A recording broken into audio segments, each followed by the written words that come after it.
of this problem after we testified in Lansing. So they made an attempt to increase the tax on an electric car at the time of purchase. And needless to say, that was swept under the rug overnight. So I mean, that was their answer: just tax the car more when you buy it. And the answer from the electric lobby or the green lobby was to say that, well, you pay more for an electric car when you buy it, so therefore you're paying a premium when you buy it. So there's got to be an answer, and it's got to be one that has to make sense, because in my opinion, the electric car concept, it may have a small marketplace, but the reliance that they're putting on it right now, or what they believe there will be the answer with electric cars, is not going to work.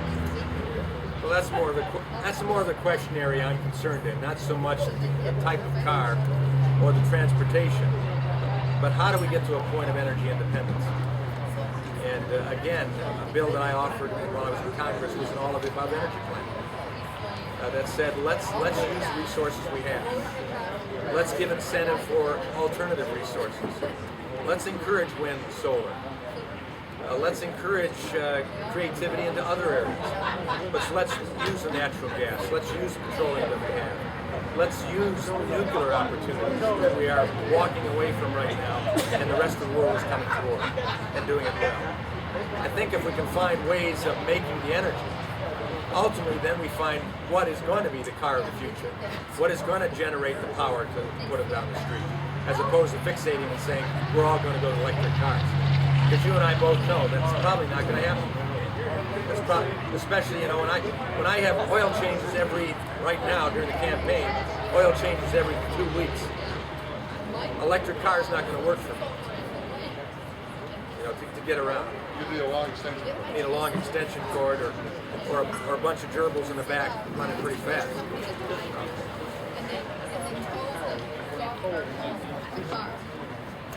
I don't care whether it makes sense or not. What I care is that we produce something of a vehicle, of an energy source that makes sense.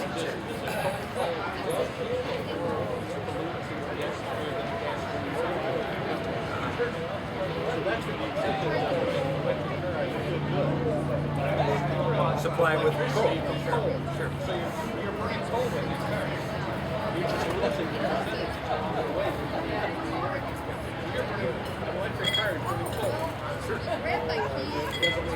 But no, it doesn't make sense. But that's where we get in problems with government mandating, as opposed to the free market capitalistic system working and say, we're going to find the best way and what the consumer will use.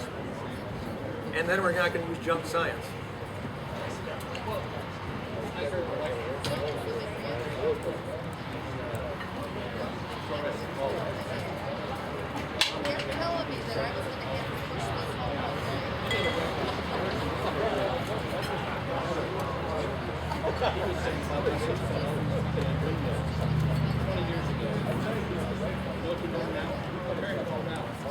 Because the technology was efficient.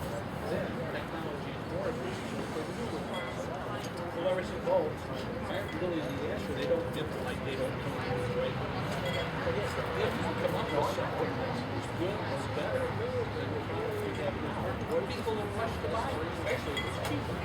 And I think that's the point. I know you didn't hear all he had to say, but I think what we're coming down here is where I believe that if we free up our free enterprise system and we let the private sector become creative and the salesmen figure a way to sell what people will buy, and it'll be efficient and it's better than the next or better than the last that you had, whatever it is, the widget, the car, the furnace, the air conditioner, the light bulb, people will buy it.